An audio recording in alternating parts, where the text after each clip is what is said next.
Bonjour. Il est 10h15, donc sans plus tarder, nous allons commencer notre séminaire. Merci à tous ceux qui ont répondu présents à cette.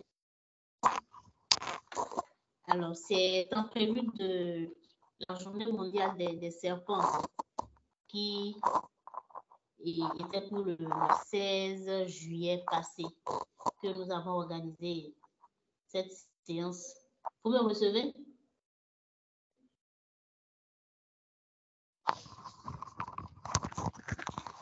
Allô, vous me recevez? Oui. OK. Alors, le 16 juillet de chaque année marque la journée mondiale du serpent et actuellement, nous avons plus de 3400 espèces de serpents dans le monde et ces créatures sont quand même très fascinantes, même si elles suscitent la peur ou autres sentiments au niveau des personnes. Et la journée mondiale du serpent a justement été créée pour aider les gens à apprendre plus sur ces animaux et leur contribution dans les services écosystémiques et autres, car mine de rien, ils jouent un rôle très important de l'équilibre dans la biosphère.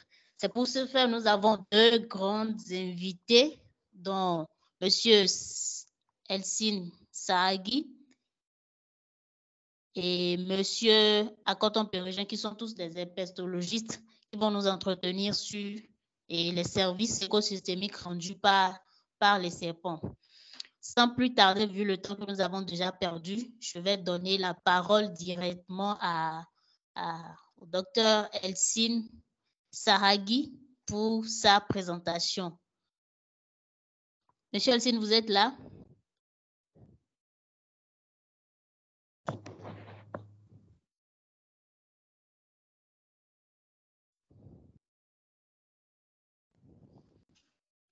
Vous me recevez? Vous êtes là, vous me recevez? Je vous reçois très bien. Je ne sais pas si vous me recevez. Voilà, nous vous recevons aussi. Merci. Merci d'avoir... D'accord. Vous avez la parole, monsieur Elsine.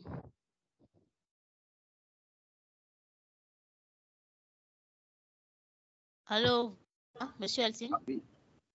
Oui, vous ne recevez pas? Allô? Ok, c'est bon maintenant. Vous pouvez aller. Vous avez la parole. Oui, je disais tantôt que aujourd'hui nous sommes là pour... On n'est pas sans savoir que toute espèce fait un rôle fort de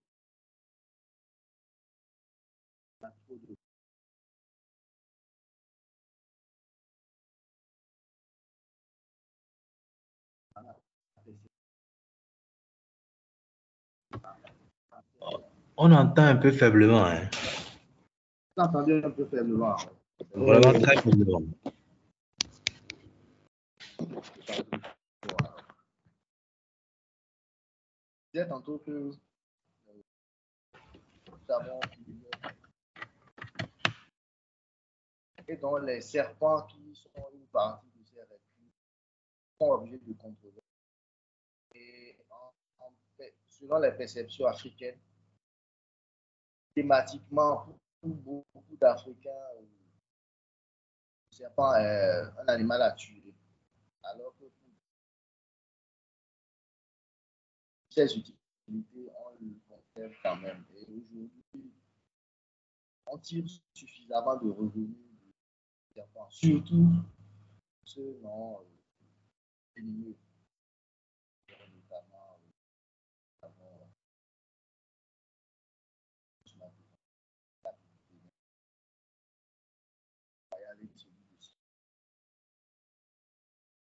Hormis cela, nous allons parler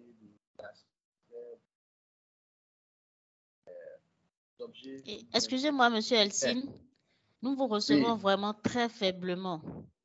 Ah. C'est ma zone de couverture. Je suis. Voilà. Ah, d'accord, d'accord. Bon, là, est-ce que ça peut aller?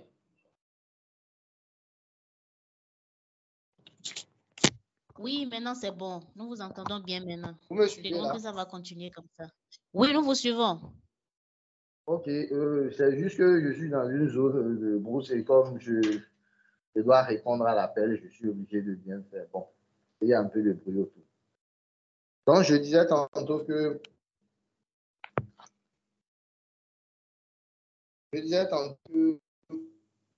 aujourd'hui, on tire beaucoup plus de ces reptiles pour ceux qui s'y connaissent. Et la grande partie des Africains pensent que ce sont des êtres à tuer, on le constate. Et puis, cette façon de penser ne fait que s'augmenter de jour en jour. Aujourd'hui, nous allons un peu aborder spécifiquement le pourquoi on ne doit pas les tuer. Et j'étais déjà dans le sujet en disant que ça rapporte beaucoup pour ceux qui connaissent. Mais en termes aujourd'hui d'importance écologique, sur le plan de l'agriculture, ces serpents sont importants. On peut noter déjà que nous avons dans certaines régions, je vais parler du Bénin, qu'on a des ravageurs qui ont pris le dessus sur la production agricole. Je vous donne un simple exemple avec localité à l'appui.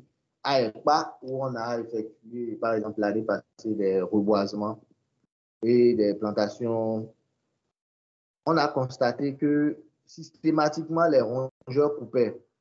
Et par le passé, puisqu'on était dans la zone, on a constaté qu'il y avait beaucoup de captures de serpents pour la consommation. Et ce qui fait qu'aujourd'hui, un peu comme pour dire que les serpents régulent les populations d'autres espèces, c'est l'exemple typique. Et si on ne fait pas garde à leur conservation, on risque d'assister beaucoup plus à ces cas-là. Et la troisième perception africaine, c'est celle religieuse ou magico-religieuse. Aujourd'hui, en Afrique, des peuples unissent au fait pour diviniser certains serpents. Et on a le cas ici, nous sommes chez nous et nous ayant droit de citer le python royal, en fait, fait partie de ces serpents qui sont adorés. Et donc, ça participe beaucoup plus à sa conservation. Mais force est de savoir que les zones dans lesquelles ces pitons, ces serpents font l'objet de conservation sont vraiment réduites. Soit à des lignées ou soit à des zones géographiques. Et donc, je dirais que pour mieux améliorer la perception de nous, Africains, sur ces serpents qui, fort, sont utiles parce qu'aujourd'hui, ils rentrent aussi dans la composition de plusieurs médicaments, de plusieurs produits très utiles. Et s'ils arrivaient à disparaître, c'est que nous allons beaucoup perdre. Et donc, il faut revoir les mécanismes de sensibilisation autour de ces serpents. Oui, il faut le dire, les serpents sont dangereux, mais c'est certains serpents. Et donc, nous pourrons, pour les mesures probables de conservation, voir ou arriver à l'identification de ces serpents qui sont très dangereux.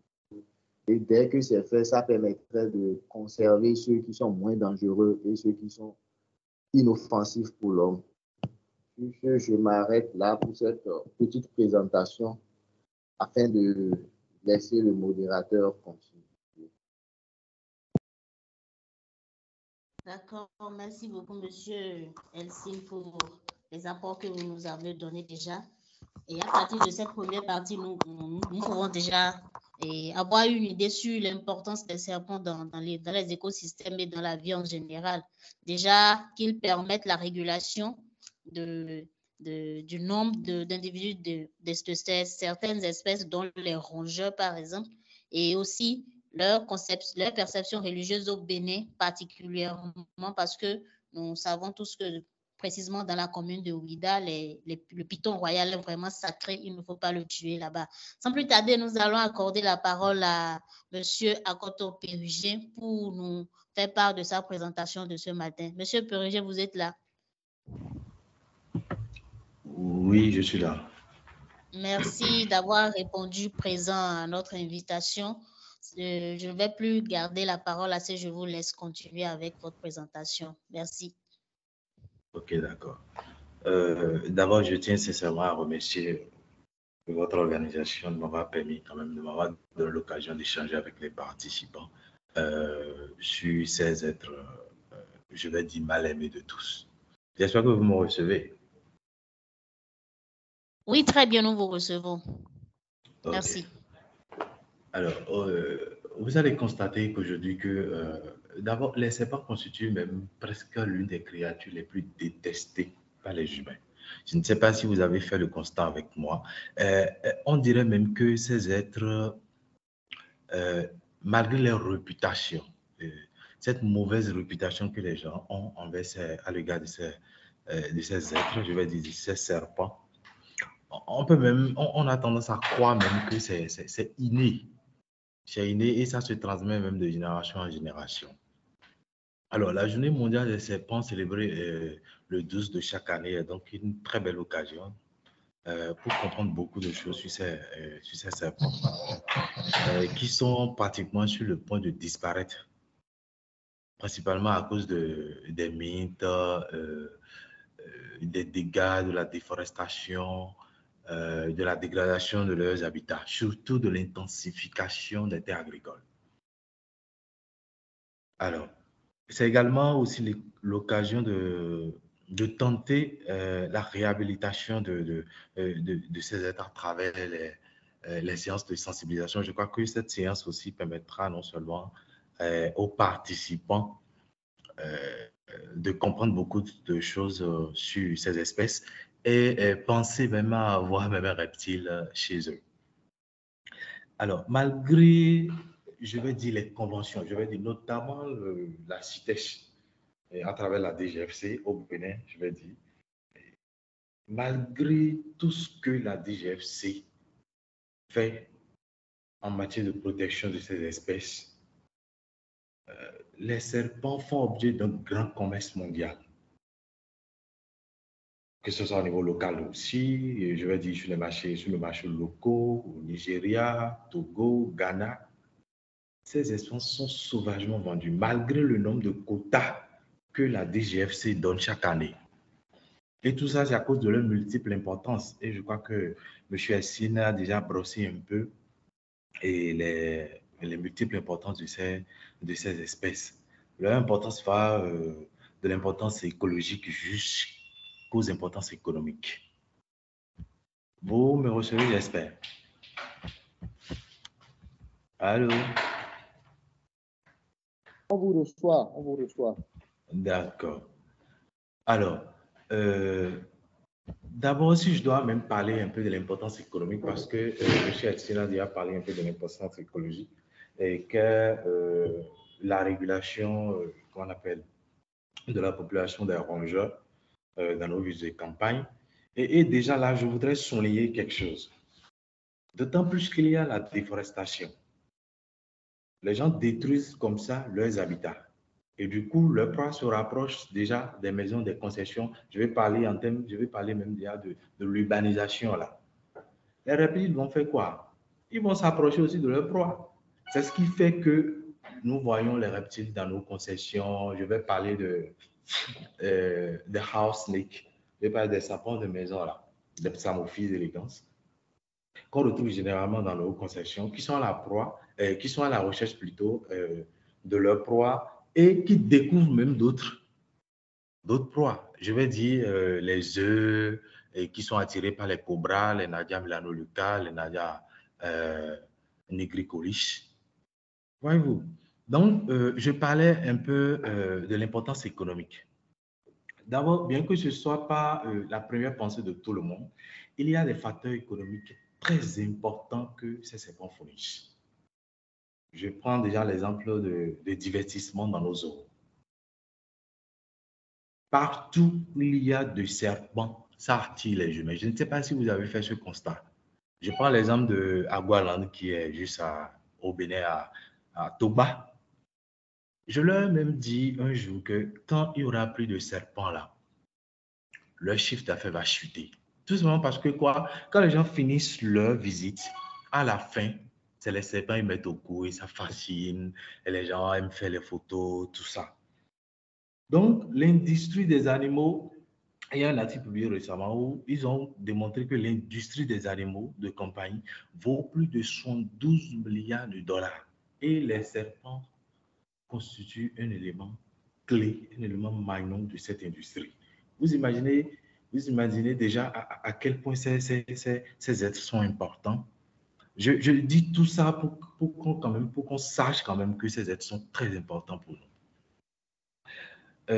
En plus de ces animaux de compagnie, ces animaux, je vais dire ces serpents, parce que dans ces serpents, il y a des catégories. Il y a des insectivores, des carnivores. Il y a purement des insectivores, des carnivores. Et des insectivores, par exemple, nous avons les couleuvres de couleur verte là. Je suis le nom est en train de m'échapper quand même. Mais il y a les couleuvres vertes là. Donc, en plus du divertissement des animaux de compagnie, ils ont quand même un impact, ils ont également un impact sur qu'on appelle l'industrie des soins de santé.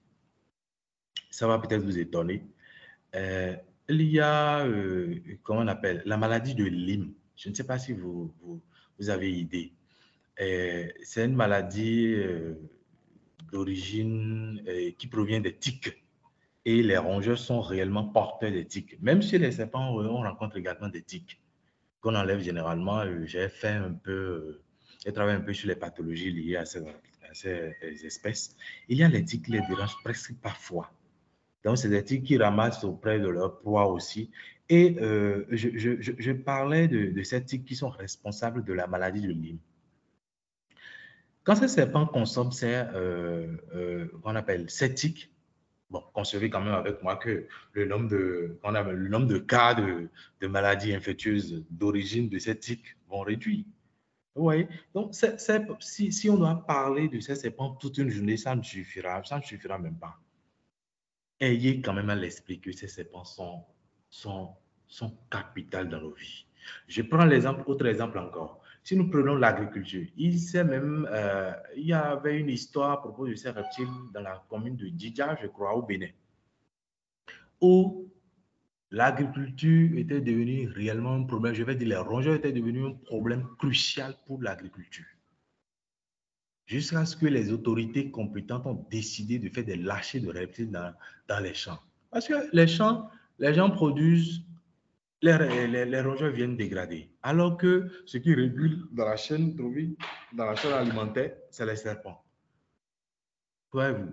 Donc, les gens ont dû faire des lâchers à Djidja dans le temps. Je ne me rappelle plus tellement de l'année.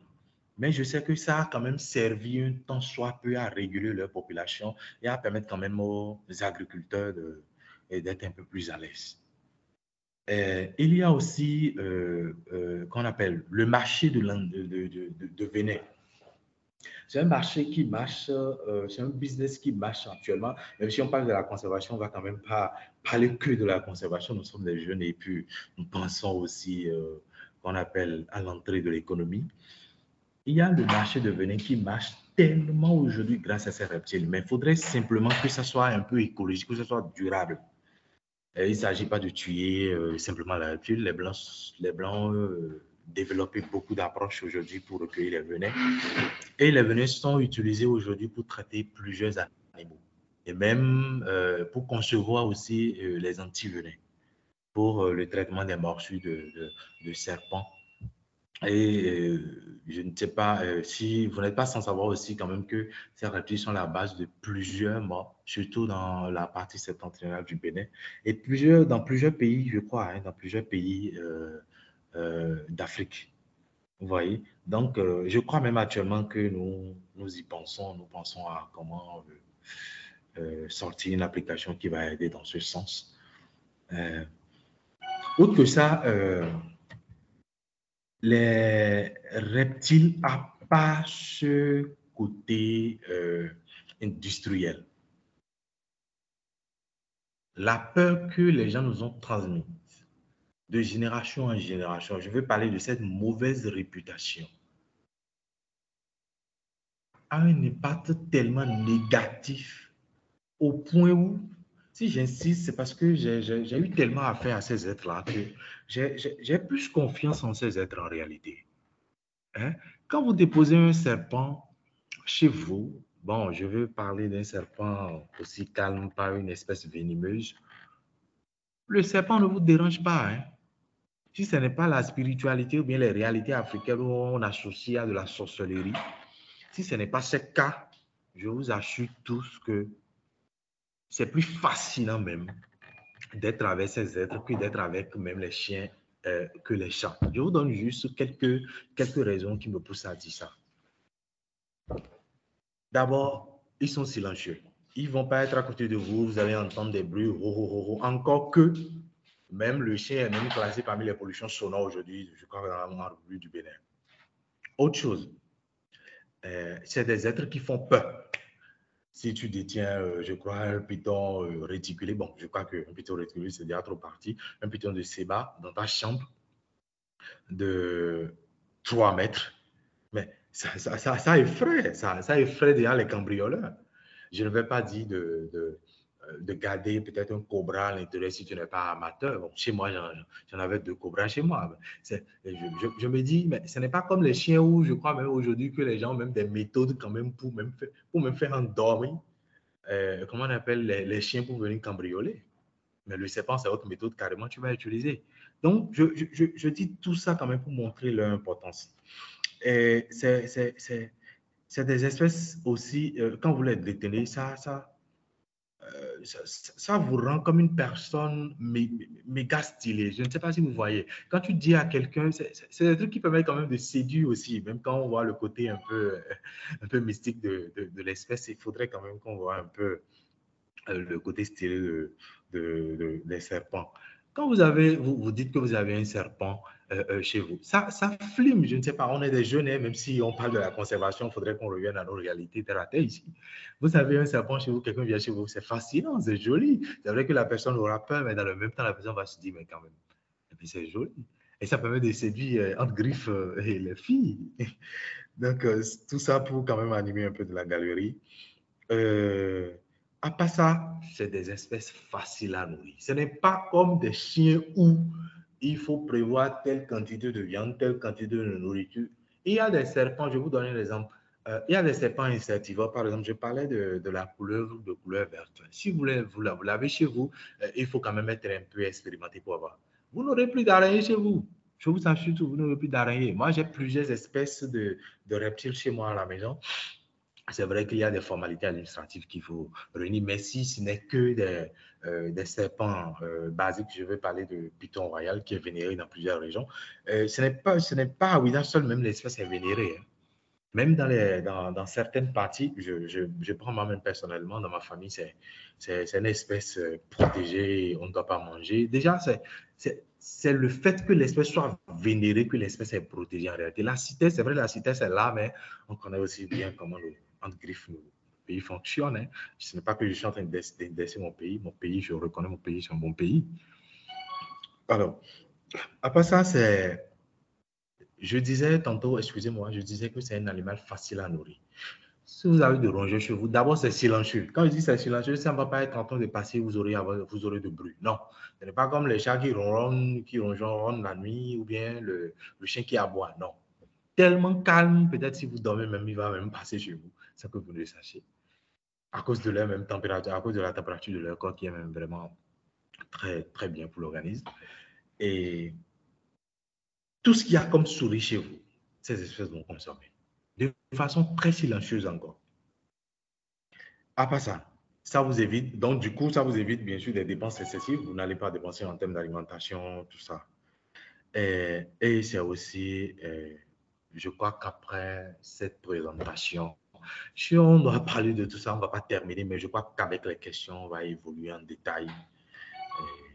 On va plus évoluer en détail. Donc, je crois qu'après cette présentation sur le webinaire, chacun détiendra au moins un piton ou bien un bois de sable chez lui. Et laissez-moi vous dire encore un truc par rapport au bois de sable. Vous savez quand même, vous savez que dans une région du Bénin, je vais parler autour de Kouandé, dans la partie septentrionale quand même, vers Tangueta au Bénin, que Eurus Muellery, les bonnes dames, je vais dire les mamans, nos mamans, laissent la queue de cette espèce dans la gueule de nos petites soeurs, je vais dire des enfants, en se vaquant à d'autres préoccupations. C'est tellement fascinant. C'est que quand ils font ça, l'enfant ne pleure pas, l'enfant suce ça comme si c'était, je vais dire, les mamelles de sa maman. Vous voyez, c'est tellement fascinant. C'est tellement bien de protéger ces reptiles. Je crois que je vais m'en arrêter là pour qu'on puisse évoluer. Sinon, je ne vais pas terminer. D'accord, monsieur Akoton Pérugien, vraiment merci beaucoup pour ces informations qui enlèvent déjà les équivoques par rapport aux reptiles.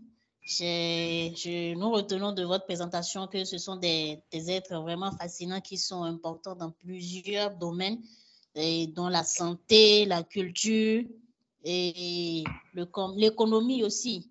Et merci vraiment pour vos apports. Et nous allons permettre aux invités, aux participants de poser leurs questions. Monsieur Gbodinou Bruno, vous avez la parole, vous pouvez y aller. Oui, bonjour madame, bonjour aux participants et bonjour aussi au docteur Elzine et aussi à monsieur Akoton qui ont présenté quelque chose sur les serpents, sur l'importance des serpents. Vraiment, c'est génial. Je tiens à les remercier particulièrement. En ce qui concerne le déclin des serpents dont parlait M. Pérugien Akoton tout à l'heure, c'est entre 1996 et 2000, c'est entre l'intervalle de ces années-là. Ce n'est pas seulement Adidja, c'est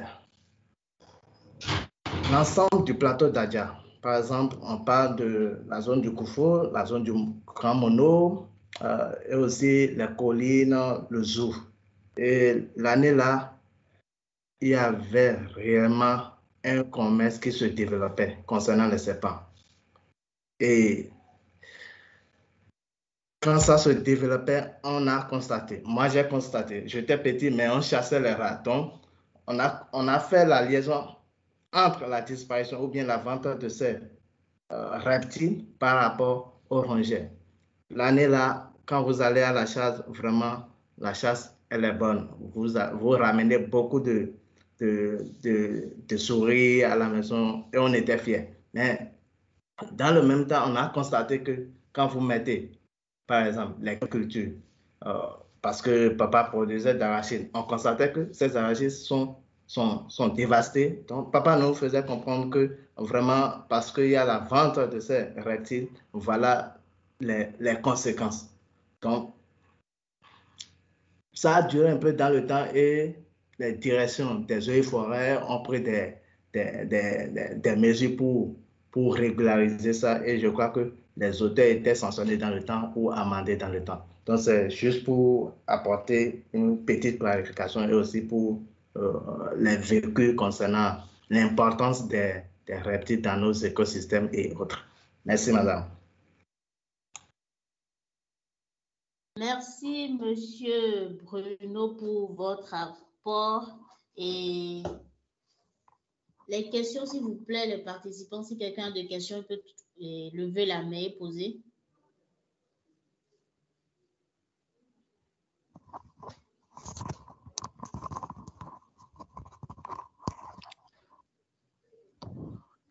Monsieur Pérugien, vous voulez ajouter quelque chose? Et monsieur Dorotimi, vous avez la parole.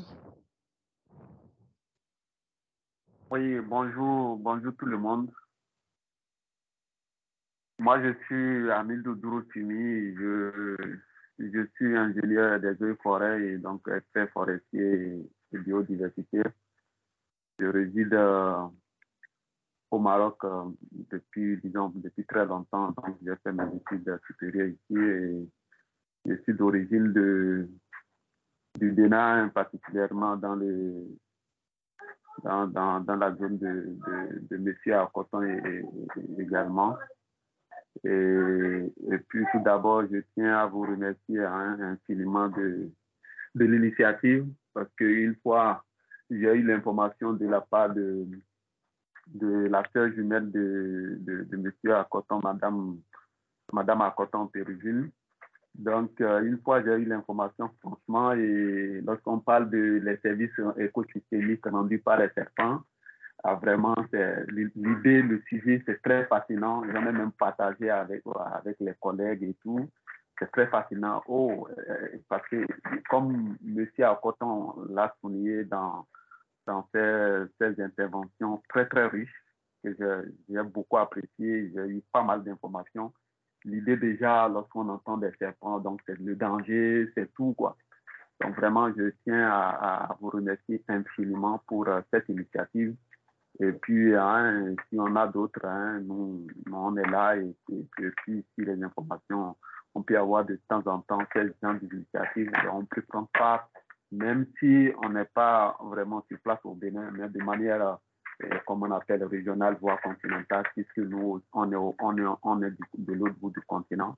Donc, ça permet de croiser les données, les informations, et aussi ce qui se fait de l'autre côté, et puis pour nous permettre aussi d'atteindre l'objectif de sauvegarder la biodiversité de manière générale. Pour ne pas trop tarder, bon, juste quelques informations. Peut-être, bon, parce que je me suis connecté un peu tard, j'ai beaucoup attendu dans la salle d'attente. Et juste, si M. Akoton ou bien les intervenants, quelqu'un peut essayer de comment on appelle, de détailler un peu plus approfondi. Je ne sais pas si c'est déjà fait sur un peu l'effort comment on appelle, l'effort, disons, parce que lorsqu'on parle des mesures de conservation, nous, bon, nous en tant que bureau d'études et tout, qui travaille dans le domaine et tout, donc je rappelle que, bon, je suis chef de projet au niveau d'un bureau d'études international Biotop, qui est basé en France et tout, et qui ont comment on appelle,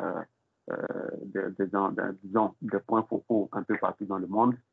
Donc, nous, bon, on va essayer de proposer, à travers nos études et tout ça, de proposer des mesures de conservation et autres, en tenant compte des niveaux d'enjeu de chaque espèce et aussi de chaque habitat ou bien écosystème.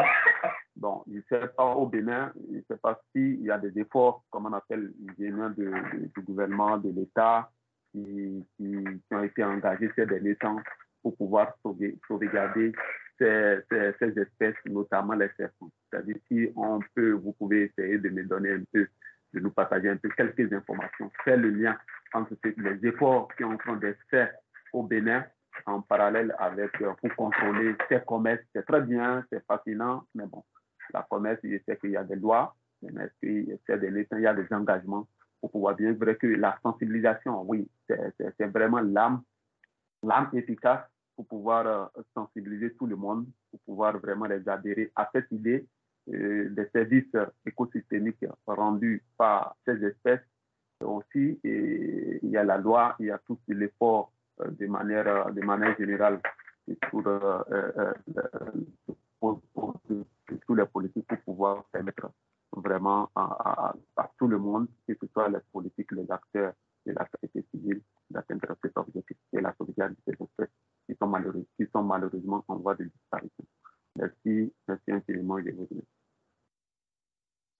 Merci, M. Douro-Timi, pour votre intervention. Nous sommes vraiment heureux de vous savoir présent dans notre séance. Merci pour les apports que vous avez partagés avec nous. Je vais inviter M. Pérugine à Coton à nous parler un peu par rapport au commerce, par rapport à la question que vous avez posée, parce que c'est lui qui a brossé cet aspect-là lors de sa présentation. Monsieur Akoton, vous êtes là? Oui, je suis bien là. Ok, vous avez la parole, merci. D'accord. D'abord, je tiens à remercier encore les participants pour cette participation, surtout M. Douro-Timi, c'est mon grand frère du village. Et j'apprécie beaucoup qu'il soit quand même présent pour ce webinaire. Effectivement, il y a je vais dire, la Convention la CITES, je parlais de la CITES, la Convention sur le commerce international des espèces de faune et de flore sauvages menacées d'extinction plutôt, il y a une, je vais dire, une unité à la DGFC au Bénin ici, qui permet quand même de contrôler, outre déjà les actions de la DGFC, je parle de la Direction des eaux et forêts et charges du Bénin, qui contrôle réellement, je vais dire, les sorties, entrées, tout ce qui a trait comme commerce des animaux au Bénin. Il y a des éleveurs au Bénin. Il y a des éleveurs de reptiles, je crois, il doit y en avoir 7 actuellement ou 6, je crois, agréés bien sûr. Déjà, la DGFC les appuie en termes, je vais dire, de soins, de pathologie, tout. Outre que ça, il y a des quotas que la DGFC donne chaque année en ce qui s'agit de, en ce qu'il y a de, qu'on appelle, du commerce de ces espèces. Je prends l'exemple des pitons royaux. Les pitons royaux, d'abord, c'est une espèce vénérée que les gens reproduisent beaucoup dans les régions de Ouegbo, Boïkon, surtout à Bomé. Et quand les gens font la production, il y a une partie qu'ils doivent relâcher. Et pour s'assurer quand même que ces parties, ce nombre d'individus est relâché dans la brousse, les forestiers, je vais dire les forestiers de la DGFC, les accompagnent jusqu'au lieu de lâcher. Voyez-vous? Donc, ce n'est pas que quelqu'un ne lâche pas, ou bien il lâche et il contrôle encore pour quelques jours parce que ce n'est pas que je suis en train de dévoiler le secret. Les gens peuvent quand même aller repartir parce qu'ils savent quand même le nombre de kilomètres que l'espèce peut faire encore quand on les relâche. Donc, la DGFC met quand même les gardes juste un moment, quand même un temps soit fait pour que les espèces puissent aller loin. Oui, c'est déjà ce qui contrôle le commerce. Et aussi au niveau de nos aéroports, il y a la direction de la production animale qui est là, qui contrôle régulièrement tout ce qui sort du pays en termes qu'on appelle de commerce des animaux, surtout de ces reptiles. Maintenant, il y a aussi un maillon dans ce commerce qui s'affiche actuellement. Il y a les faiseurs de peau. C'est des dames dans les régions à partir de Ouegbo jusqu'à Boïkon, je parle du Bénin, qui sont des faiseurs de peau.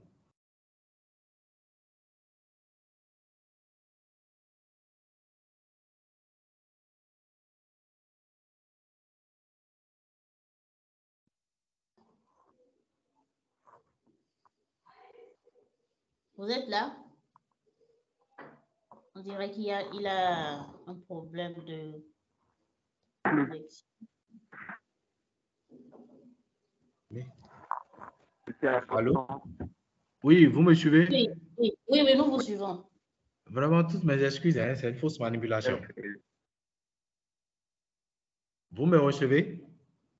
Oui, allez-y, nous vous recevons. Merci. Toutes mes excuses. Hein. Donc, je disais tantôt que au Bénin, il y a la CITES, la Convention sur le commerce international des espèces de faune et de flore sauvage menacées d'extinction, qui protège plusieurs espèces de serpents.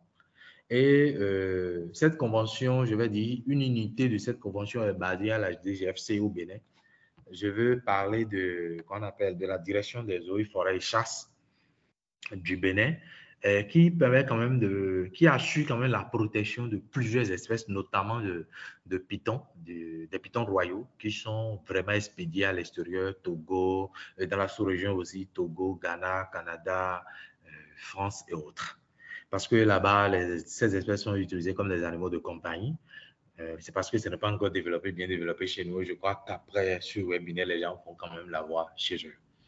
Donc, outre que ça, il y a des sites d'élevage au Bénin. Et je disais tantôt que il doit y avoir pratiquement 7 agréés actuellement. Ouegbo, Boïkon, Abomey et autres. Je crois qu'il y a SOS Savane qui est en train aussi de vouloir créer un truc du genre actuellement, dont je suis à la charge. Donc, je parle de l'ONG SOS Savane. Donc, quand ces éleveurs font la production, je crois c'est courant septembre, la reproduction se fait à partir de septembre à décembre. Et on a déjà 2 mois jour pour jour, il y a l'éclosion et on a les pitons d'eau. Après ça, il y a une délégation de la DGFC qui est envoyée sur chaque structure, dans chaque structure de levage. Après ça, ils doivent faire des lâchers. C'est exigé dans les tests qu'ils doivent faire les lâchers. Donc, du coup, les envoyés de la DGFC les accompagnent sur les sites de lâcher, c'est dans les brousses, dans les forêts, que ce soit les savanes boisées, je dis les savanes boisées, dans les forêts boisées.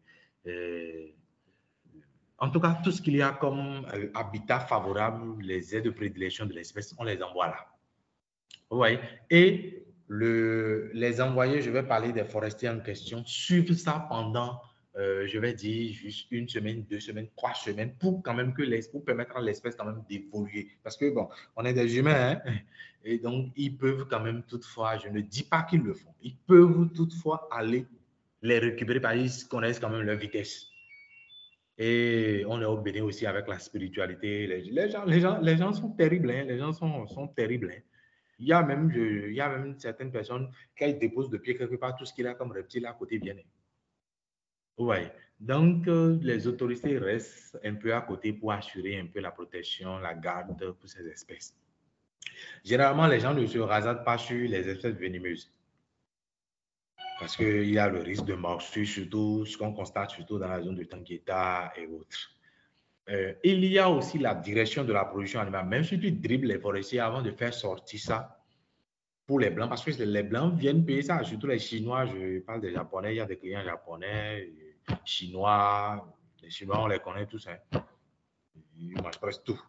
Entre griffes, c'est juste pour taquiner le public. Donc, il y a la direction de la production animale qui est au niveau de l'aéroport qui vraiment contrôle rigoureusement tout ce qu'il y a trait.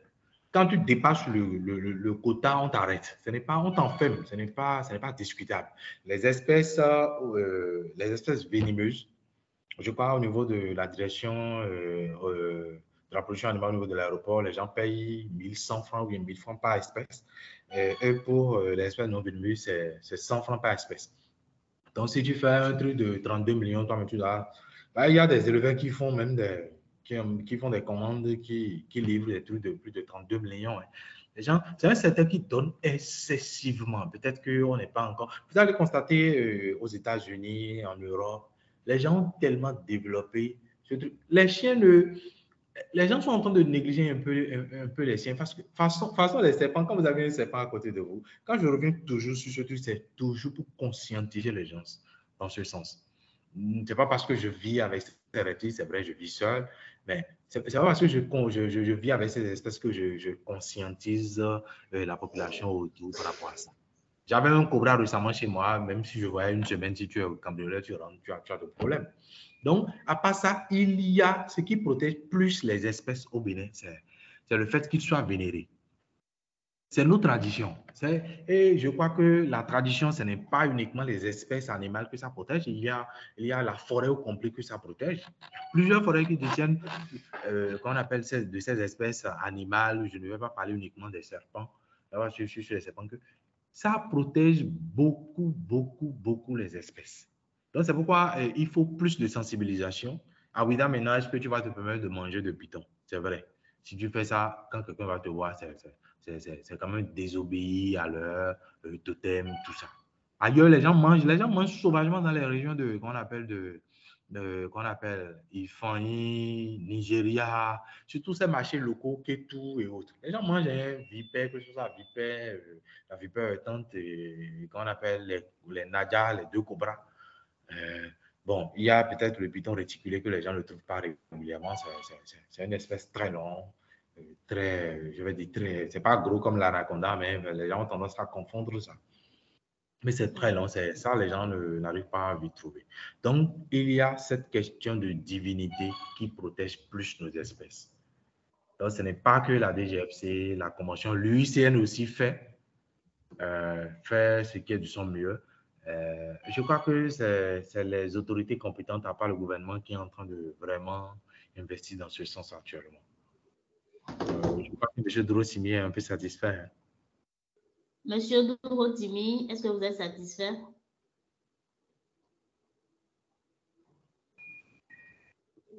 En tout cas, merci, M. Pérugin, pour votre brillante intervention. Je crois qu'il doit avoir une... C'est bon? Vous m'entendez? Oui. Oui, vous m'entendez? Oui, nous vous recevons. Oui, vraiment très satisfait des informations partagées par M. Akoton. Très, très riche. Hein. Ça nous permet d'avoir, surtout en matière de tout ce qui est fait, tout ce qui est contrôlé, même ceux qui font quand même le commerce. J'ai quand même compris qu'eux-mêmes participent, comme on appelle, à travers les actions de relâchement et tout ça. Et vraiment, c'est très intéressant d'avoir ce genre d'informations. Et aussi, vraiment, comme je l'avais dit, ça nous permet quand même de croiser. Parce que vraiment, nous, on a quitté vraiment le lieu, ça fait très longtemps. Donc, ça nous permet vraiment de croiser les informations, ce qui se fait aussi en Afrique du Nord, en Afrique de l'Ouest et un peu partout dans le monde. Vraiment, merci infiniment, M. Akoton, encore une fois. Merci, M. Dourotimi. Et nous n'avons plus assez, nous avons à peine 28 minutes pour finir le webinaire. Donc, je vais laisser la parole à M. Oyero Ojunde qui a la main levée.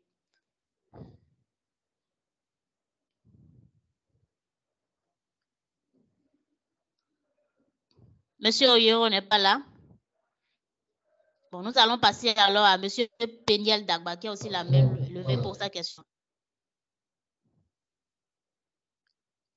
Ok, bonjour à tout le monde. Bonjour. Oui, nous vous recevons, okay. Allez-y. Ok, bonjour à tout le monde, une fois encore.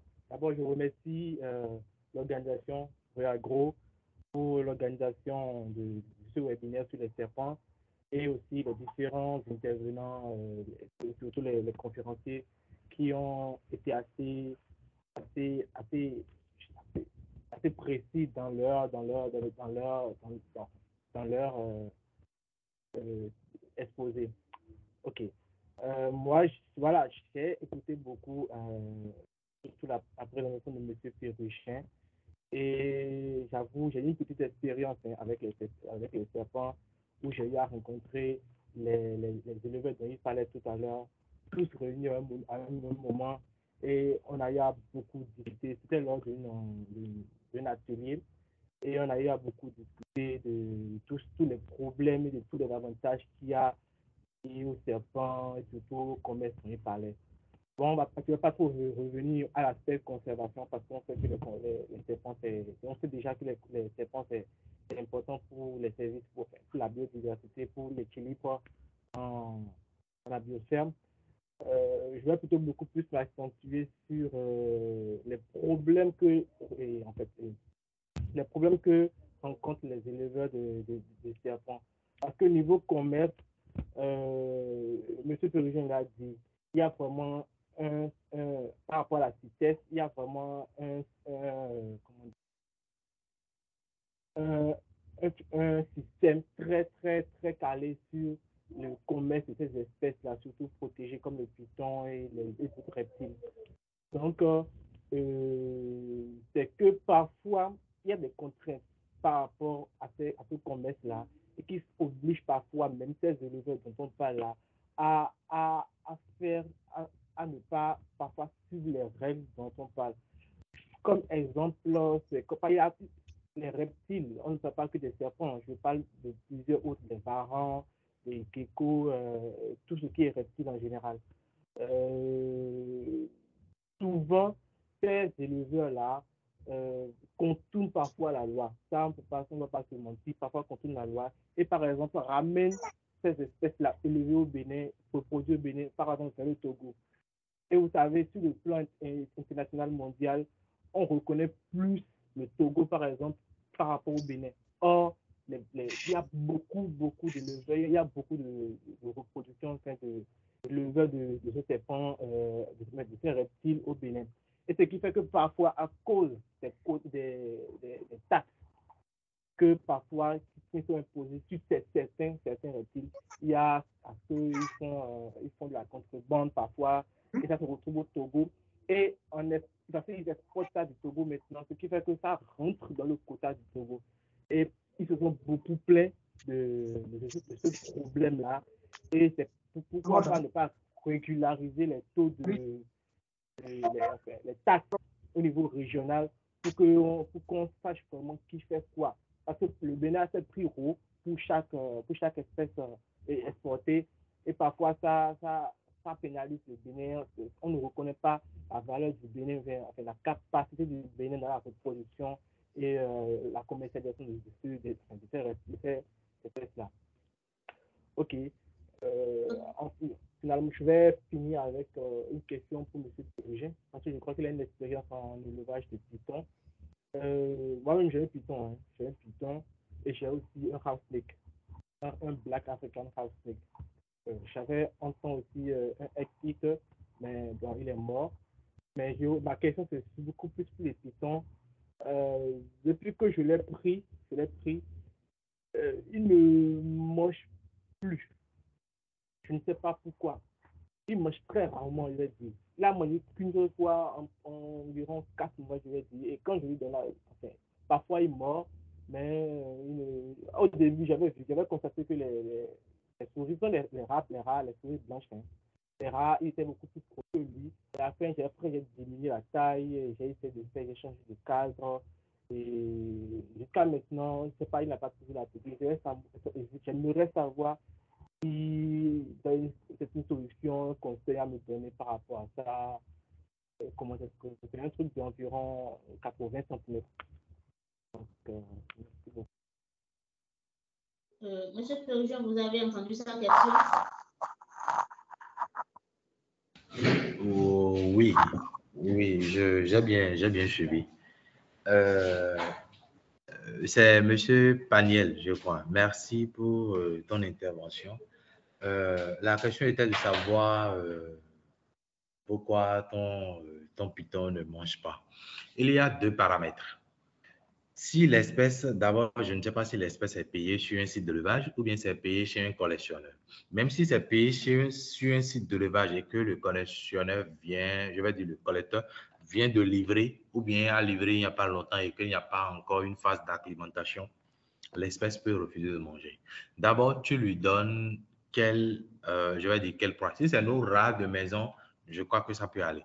Mais sous l'effet de stress, il y a certaines espèces qui refusent de manger. Quand on les amène de la brousse d'office, ils sont sous l'effet de stress, ils ne mangent pas. Généralement, ce qui se passe même sur les sites d'élevage, c'est que d'abord, la première qu'on les sert à manger, qu'on leur donne à manger là, c'est des souris de laboratoire, c'est des gerbils de laboratoire de couleur blanche qui ont déjà une autre apparence devant ces êtres.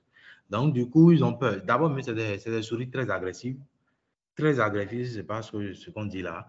Et d'abord, avant de le nourrir, il faut couper leurs dents. Il faut couper leurs dents et pour que ça fasse un peu de sang pour les inciter à manger. Voyez-vous. Donc, à part ça, il y a, je crois, 2 méthodes très simples pour les nourrir. Il y a la méthode existante. La méthode existante. Tu le mets dans un sac ou bien dans un, qu'on appelle, je ne vais pas dire, dans les plastiques dans lesquels on vend de gâteaux là. Ils vendent, je crois, à 3500.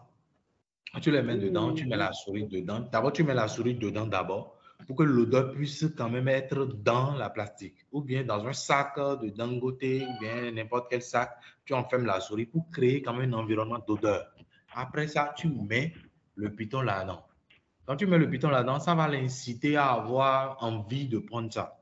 Du coup, tu le mets dans un lieu très calme qui va lui permettre quand même de manger, où il ne sera pas sous stress, genre, il a vu quelqu'un vient, il s'est recroquevillé parce que le python royal a tendance à se recroqueviller dans un coin. À part ça, il y a la méthode mécanique. La méthode mécanique, c'est de gaver, le gavage. Et pour faire le gavage, si tu n'es pas expérimenté, tu seras mordu parce que tu sais pas dont on dit, dont on a tendance à croire qu'il n'est pas du tout agressif. C'est vrai, il n'est pas agressif. Mais si d'abord, c'est un animal, mais vous aussi, vous êtes un homme. On vous pique, vous allez réagir. Donc, le gavage, c'est une méthode qui consiste à ingurgiter, qu'on appelle l'animal dans la gueule de l'espèce. Et pour ce faire, c'est une méthode très simple, tu peux le faire toi-même. C'est vrai, si tu as besoin que je t'aide, je peux le faire. Mais dans le même temps, je peux quand même t'aider à le faire. Il suffit simplement de prendre une souris de petite taille, de mouiller la tête et d'insérer ça progressivement. Quand tu gardes un peu le coup, d'abord tu supportes le reste du poids de l'espèce, tu insères ça doucement, doucement dans la gueule de l'espèce. Et il va avaler. Là, maintenant, tu sais que l'espèce, il a mangé mécaniquement, mais il a mangé. Là, il sera en vie. Le serpent, moi, j'ai regardé un python, j'étais tellement occupé, il est resté affamé pendant 4 mois. Sans partir, sans mourir. Ouais, donc ces espèces, ils sont plus forts, mais il est faible. Tant qu'il y a de l'eau là, pour la déshydratation, tout ça, l'abreuvoir, tout ça, l'espèce, il est normal. Il n'est pas du tout coûteux. C'est ce que j'essaie d'expliquer un peu en faisant comparaison avec, une comparaison avec les autres espèces, les autres animaux de compagnie. Oui. Donc, non, je crois qu'il y a d'autres méthodes, mais je crois que ces méthodes suffisent pour l'instant. Ok, merci, monsieur Akotompo. Monsieur Peniel, vous êtes satisfait de la réponse? Oui, ça va, merci beaucoup. Ok, je vais laisser la parole à monsieur Elsin s'il est là pour qu'il puisse aussi, parce que j'ai vu qu'il a la main levée. Monsieur Elsin? Je voudrais revenir à quelques trucs. D'accord, vous avez la parole. Ok, c'est par rapport aux structures qui travaillent un peu dans le sens de la conservation. Il y en a plusieurs, hein, ce n'est pas seulement pour ajouter un peu à ceux cités par mon confrère. Il y en a d'autres. Il y a par exemple beaucoup d'ONG, comme le cas de Reagro, qui donne quand même un peu de sensibilisation dans ce sens. Il y a aussi des ONG qui le font bien. Dans leur refuge, ils reçoivent des espèces qui finissent par donner des naissances et qui relâchent. Mieux, je vais réatterrir rapidement sur le problème énoncé pour les producteurs de serpents, ceux qui les produisent. Moi, je trouve que c'est bien de les produire, mais à côté, il y a beaucoup qui sont dans l'informel et qui font, ils sont plus même, ce sont eux qui traversent au fait les frontières pour aller vendre tout ce qui n'ont pas l'accréditation. Ils sont nombreux aujourd'hui. Et par rapport à ça, actuellement, la DGS est en train de mettre en place une liste de tous ceux qui tiennent ou bien produisent des animaux, conservent ou bien mettent en range des animaux, sont en train de faire cette liste. Ceux qui font aussi du serpent seront de la partie et ça va permettre quand même de mettre en place la préoccupation principale qu'amène cette conservation des serpents, c'est des palliatifs pour ne pas les tuer. Même s'ils venaient, si on arrivait, généralement, on exploite leur habitat ou bien on va se poser dans leur habitat. Qu'est-ce qu'il faut faire pour ne pas les tuer ou bien pour les éloigner? C'est un peu le mécanisme que plusieurs structures en fait, sont en train de mettre en place aujourd'hui. Parce que tant qu'il y aura ceux qui sont super dangereux, qui vont souvent venir à la maison et que beaucoup n'ont pas les capacités pour quand même les maîtriser ou les contrôler, systématiquement, ils vont les tuer. Ça, là, il faut prendre cette perception. Qu'est-ce qu'il faut faire palliativement pour maîtriser ou pour contrôler cette perception? Dans ce cadre, actuellement, est en train d'être développé avec quelques personnes. Des plantes qui plus au fait ces serpents, mettre à disposition des ménages ou des zones où on sait qu'il y a des récurrences de sortie ou d'arrivée de serpents, mettre en place au fait ces plantes pour un peu chasser les serpents. On arrête là. Merci.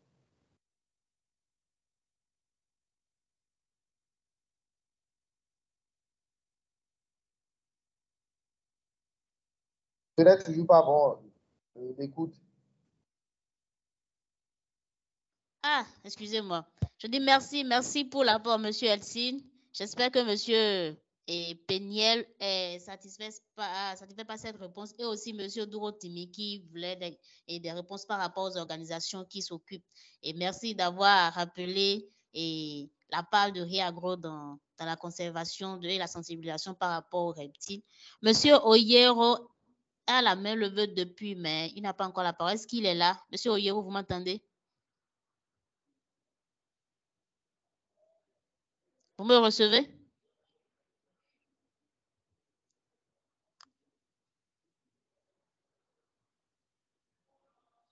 Monsieur Oyero. apparemment, il n'est pas là. Est-ce qu'il y a d'autres personnes qui ont des questions ou des recommandations? Monsieur Bruno Bodjin, vous avez la parole. Allez-y. Oui, merci madame. Merci également au docteur Axine pour ses ajouts. Donc, il y a aussi l'ONG Secours à la nature, Rescue for Nature, qui aussi a créé une division dont à l'intérieur, nous avons aussi un chargé de la faune et de l'herpétologie qui s'occupe de ces aspects et bientôt, nous aurions un inventaire des amphibiens dans la zone du sud-ouest du Bénin, dont M. Akoton fera partie de l'équipe parce que c'est lui qui dirige ce volet de l'ONG. Donc, c'est pour ajouter un peu à la question de Hamidou par rapport aux organisations ou bien les mesures de conservation. Il y a des structures, Riagro, Agualand aussi, ce qu'ils font aussi, c'est pour protéger un peu les espèces de reptiles. En allant visiter et mettre ça au cours, ça va diminuer la peur pour les visiteurs. Et en étant dans la brousse, si je vois un serpent, je l'ai déjà mis au cours une fois, donc dans la brousse, ça ne me fera plus peur. Donc c'est un peu des actions qui sont à féliciter pour la conservation de ces espèces qui sont très utiles en fonction de leur service écosystémique et de leur service de régulation et autres. Merci madame, c'est un peu ce que j'aimerais ajouter à ça. Merci monsieur Bodjin Bruno pour votre ajout. Alors, le webinaire d'aujourd'hui, c'était sur les services écosystémiques rendus par les serpents. Et après les interventions de M.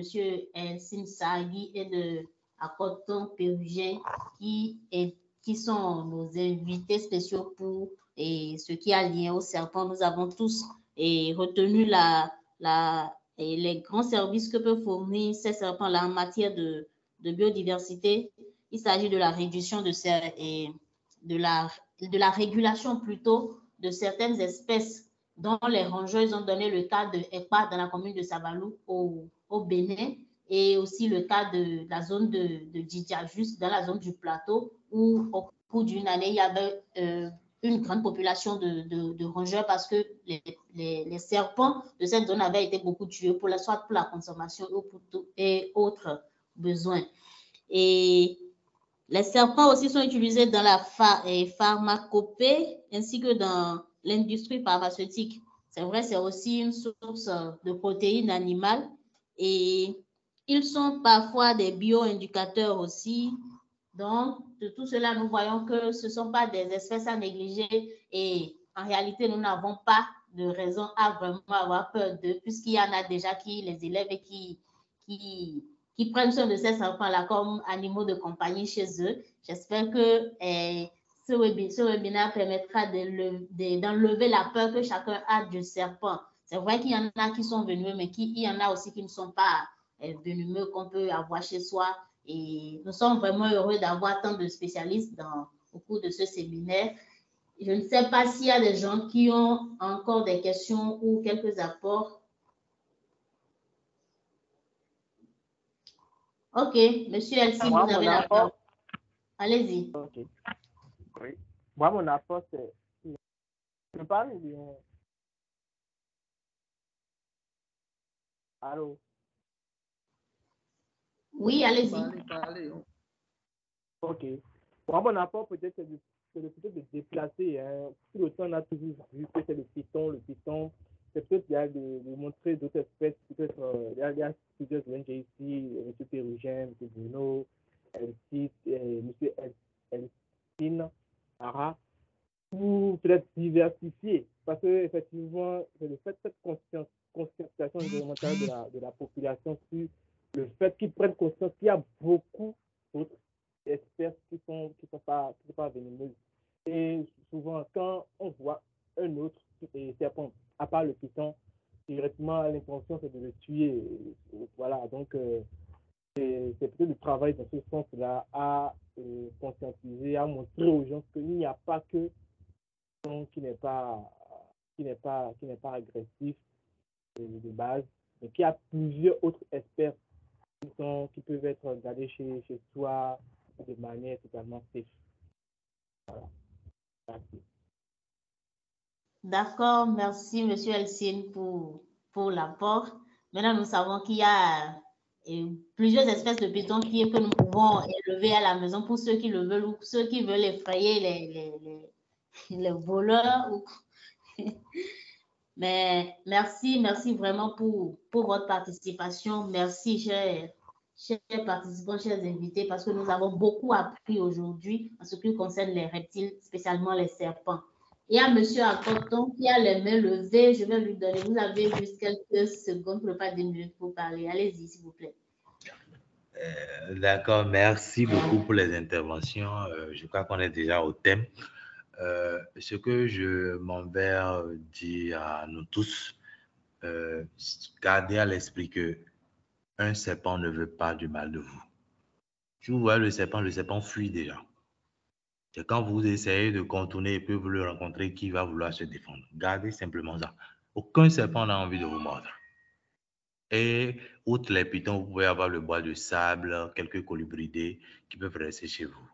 Pour ne pas parler des espèces venimeuses si vous n'êtes pas amateur. C'est juste pour les cambrioleurs qu'il faut avoir ces espèces venimeuses ou des espèces de bois les plus je vais dire, volumineux bien et autres. D'accord, c'est tout ce que je peux apporter. Je remercie tout le monde d'avoir suivi avec attention.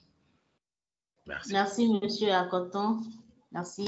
Et sans plus tarder, je vais donner la parole à Monsieur Stanislas Oussoukbevi pour nous faire un peu la présentation de l'ONG Riago. Monsieur Stanislas, vous êtes là? Oui, je suis là. Oui, vous avez la parole. Allez-y. Ok, merci. Je profite également pour remercier tous ceux qui ont pris part à ce webinaire, à nos deux invités qui nous ont beaucoup aidés, beaucoup appris aujourd'hui sur le sujet, avec la peur que nous avons des serpents et autres. Alors, l'organisateur de...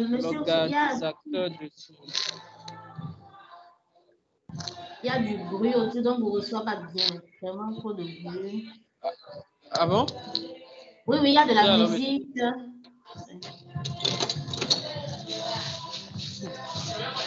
Vous pouvez déjà couper votre micro. Monsieur Elsine, vous avez la main levée. Vous pouvez. On a encore quelques secondes. Je voulais revenir sur quelques conseils pratiques. Ok. Généralement, quand il vous mord, il perd de sa force. Donc, il n'a pas envie souvent de vous mordre. Donc, évitons de les suivre, surtout quand ils essaient de fuir. Mais il y en a d'agressifs. Et quand ils te voient, ils ont tendance à te suivre en premier. Donc, il faut aussi faire attention. Le truc qu'il faut mettre en place aussi, c'est de mettre en place des plans répulsifs et qui vous permettent d'éloigner les serpents si vous n'êtes pas capable de les supporter. À côté ici, je pense qu'il y a un participant qui élève les serpents et qui est aussi là. Même la main de plus. Merci à tous. Je dois corriger quelque chose. Je suis doctorant, je ne suis pas encore docteur. D'accord, merci, monsieur LC. Pour ce prévu, vous pouvez aller très vite, très rapidement, parce que nous avons encore 2 personnes qui voudraient bien 3 qui veulent intervenir.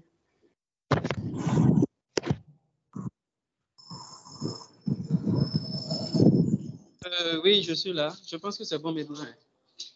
Oui, c'est bon. Allez-y, très vite.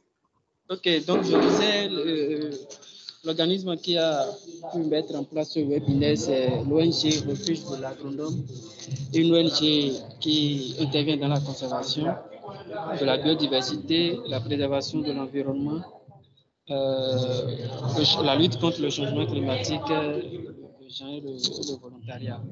Donc, je voudrais rappeler à tous que l'ONG, au vu de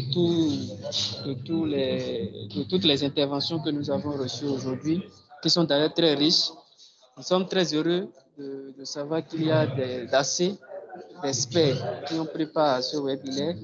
Et d'ici là, nous allons reprendre, comme l'a souhaité M. Tourotimi, j'espère. Monsieur Tourotimi, nous allons voir dans quelle mesure organiser d'ici là des séances d'échange entre conservateurs et informer le public davantage sur ce qu'est le serpent, comment l'avoir chez soi, comment il faut désacraliser un peu les mythes qui sont autour du serpent. Donc nous vous remercions, nous vous prions également de continuer à nous suivre.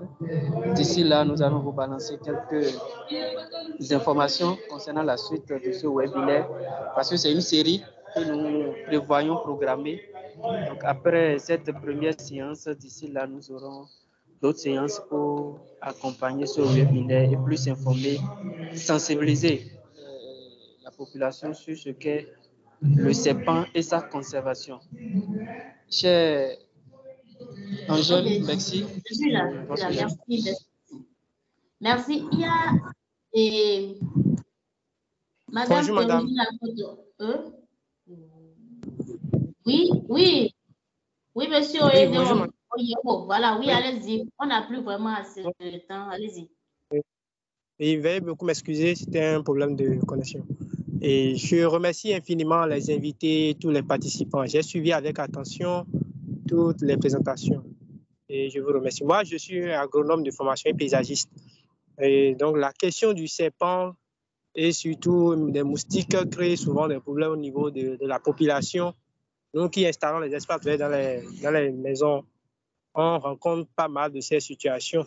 Et si bien que même déjà en 2017, lors de ma soutenance et de mon stage de soutenance, dans notre équipe, il y avait déjà un ami qui travaillait sur comment éloigner les serpents et les moustiques des espaces verts résidentiels. Donc aujourd'hui, quand j'ai vu sur le statut de Madame à Contre-Périgune, ça m'a même étonné.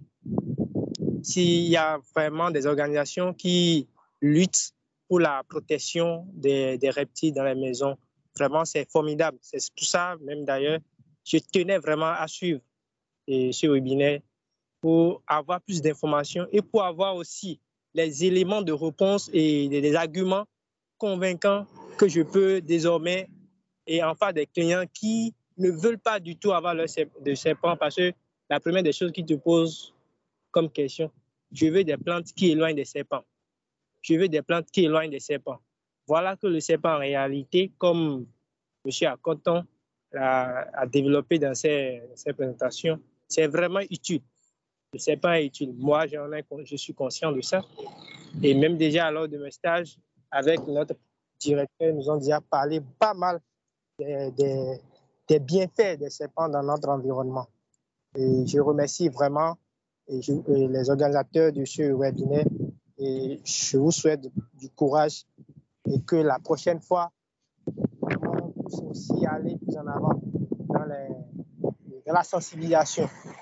Et la question que je me poser, c'est demander quels sont vraiment les arguments et comment dirais-je, comment nous pouvons convaincre tous ceux qui ont une mauvaise idée, une mauvaise présentation des reptiles dans notre environnement. Comment les convaincre? C'est ça même. Monsieur Odjounde, je crois qu'on n'a plus le temps. Et puis, nos invités, monsieur Elsie et monsieur Akoton, ont vraiment brossé cet aspect-là. Et bon, comme nous venons de dire, c'est une série de webinaires. Donc, on va encore revenir sur cette partie-là. Je ne sais pas si monsieur Abiba Gossou, si vous êtes en ligne. On aurait bien voulu faire une photo de famille avant de séparer, vu que nous sommes déjà à du webinaire.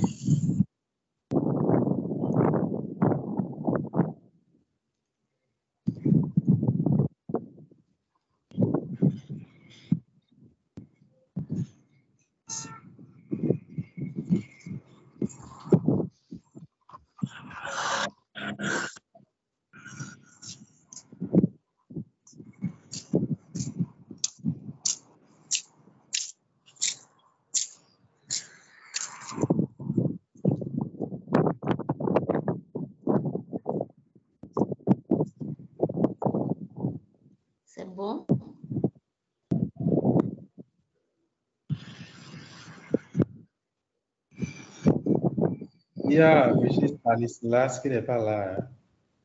Oui, il n'est pas en ligne. Bon, c'est lui qui devait.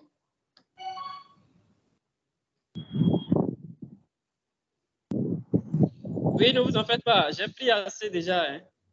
Tu en as pris assez? D'accord. Assez. Oui. D'accord. Merci. Allez, merci à tous. Merci à tous. Oui.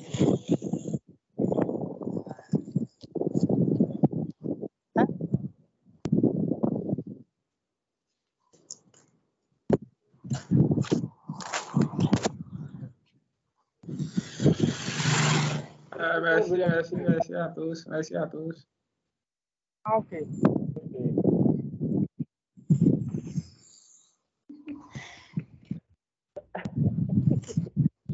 Merci à tous d'avoir répondu présent. Merci, chers participants. Nous allons très bientôt vous communiquer encore notre prochain épisode toujours dans le rappel des services écosystémiques rendus par les serpents.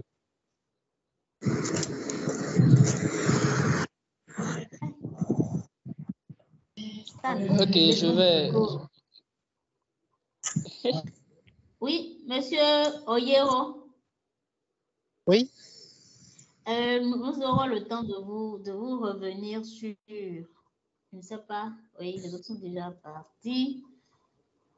Et peut-être à votre attention, point dernier. Oui. Oui, c'est pour. Je veux montrer à mon arrière là, mon arrière-plan là, la craft que j'ai appris. Ah oui. Oui, ça, bon, c'est pas, je pense que M. Pérugin doit le connaître et tous les autres amis qui est pathologistes. Le serpent, bon, quand on le voit, on ne pourra pas appeler totalement. Totalement. Donc, c'est pour vous donner un aperçu de ce qu'on appelle un black house snake. C'est un house snake, donc c'est un serpent de maison.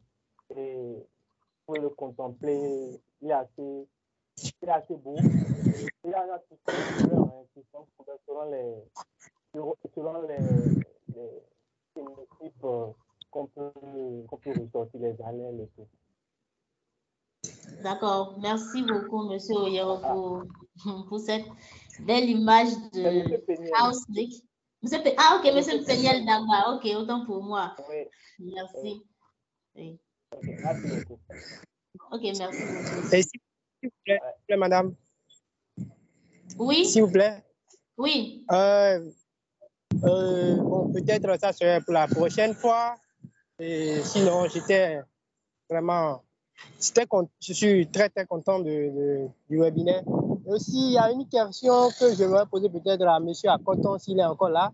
Et à la prochaine fois, peut-être j'aurai des réponses à ça. Parce que quand on conseille à quelqu'un d'avoir un serpent chez soi, comment le traiter, le mécanisme qu'il faut pour que ce serpent, pour que la personne et le serpent, qui est son animal et un animal de compagnie désormais, vraiment il y a une harmonie entre eux et aussi ceux qui sont dans l'environnement immédiat de la personne. Donc il y a tout ce mécanisme que j'aimerais savoir.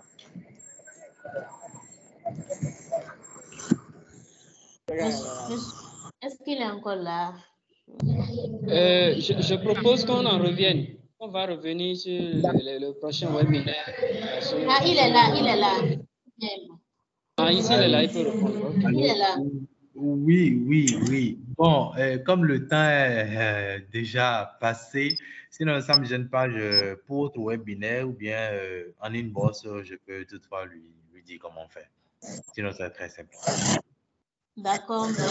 C'est le temps de remercier aussi Madame Pérugine Akoton qui a vraiment passé la communication autour de parce que nous avons vu plein de personnes qui sont venues parler. Je ne sais pas, elle devait normalement. Madame Pérugine, elle est partie.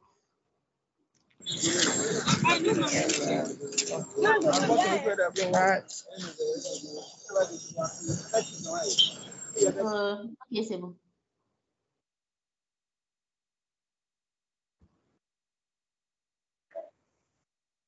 Je vais arrêter. Hein. C'est bon, merci et à la prochaine fois. Merci, à la prochaine aussi.